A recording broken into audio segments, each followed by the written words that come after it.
ఉపాధ్యాయ సంఘాల వ్యవస్థ మీరు ఎంట్రీ సిగ్నేచర్స్ తీసుకున్నారు, వాళ్ళ ఎంప్లాయీ ఐడి నెంబర్ కూడా తీసుకోండి.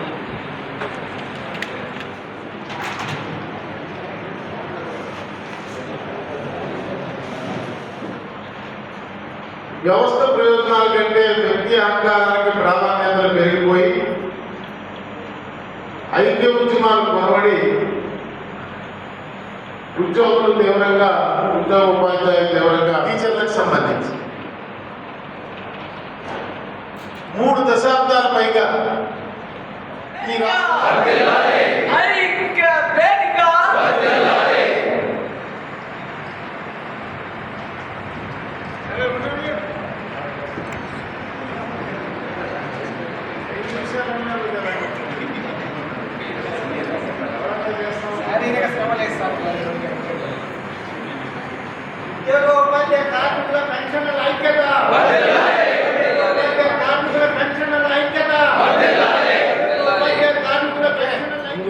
పాత్రికేయ మిత్రులందరికీ నమస్కారం.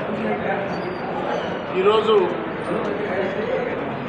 ఆంధ్రప్రదేశ్ రాష్ట్రంలో ఉద్యోగ ఉపాధ్యాయ పెన్షనర్లకి ప్రాతినిధ్యం వహిస్తున్నటువంటి 30 సంఘాలు మార్చి 25వ తారీఖు నాడు విజయవాడలో ఐక్య వేదికగా ఏర్పడి స్టీరింగ్ కమిటీని ఏర్పాటు చేసుకుని ఈ రాష్ట్రంలో ఉద్యోగ ఉపాధ్యాయ కార్మిక పెన్షనర్ల యొక్క సమస్యలకి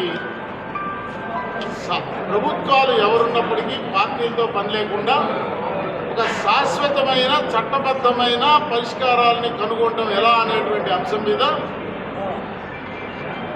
పనిచేయాలని నిర్ణయం తీసుకుని దానికి ముందుగా ఈ రాష్ట్రంలో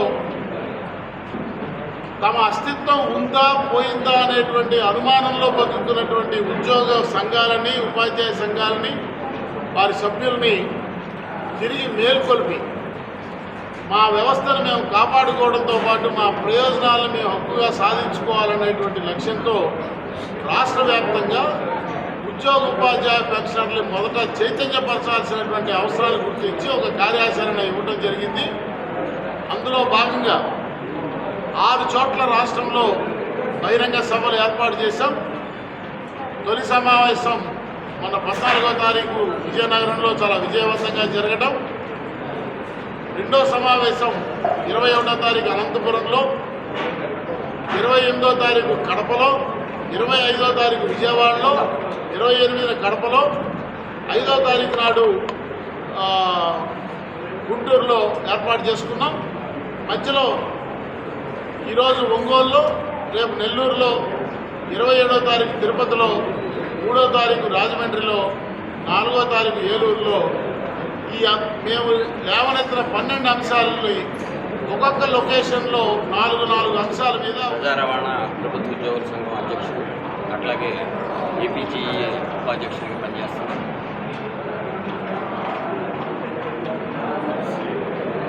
మనకి తెలిసిన విషయం ఏంటంటే ఏపీఎస్ఆర్టీసీని ప్రభుత్వంలో విలీనం చేశారు. కానీ ప్రభుత్వ ఉద్యోగులకు ఉన్నటువంటి ఎటువంటి సౌకర్యాలు మా ఏపీఎస్ఆర్టీసీ కార్మికులకి దక్కలపరచబడలేదు. ముఖ్యంగా ఏంటంటే ఈ రోజున పదవీ విరమణలన్నీ మొదలైన దానిలా మా ఆర్టీసీలో పదవీ విరమణ చేసుకున్న వారెవరికి కూడా మరి 2004 వెనక రిక్రూట్ అయ్యి గత 35-40 సంవత్సరాల నుంచి పనిచేస్తున్న వారికి ఎవరికి కూడా ఓపీఎస్ వర్తించబడలేదు. అలాగే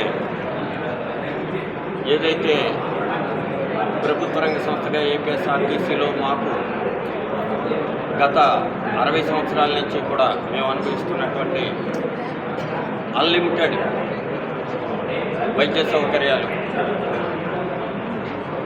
ఏ వైద్య సౌకర్యానికైనా సరే ఎంతైనా రీఎంబర్స్ చేసే పరిస్థితి ఏపీఎస్ఆర్టీసీలో ఉండగా ఈ రోజున మరి ఈహెచ్ కార్డుకి మేము పరిమితమైనటువంటి పరిస్థితుల్లో మరి ఆర్టీసీ కార్మికులు మాకు ఈహెచ్ఎస్ వద్దు, గతంలాగానే మాకు వైద్య సౌకర్యాలు కంటిన్యూ చేయాలనేటువంటి పరిస్థితి ఈ రోజున ఉంది.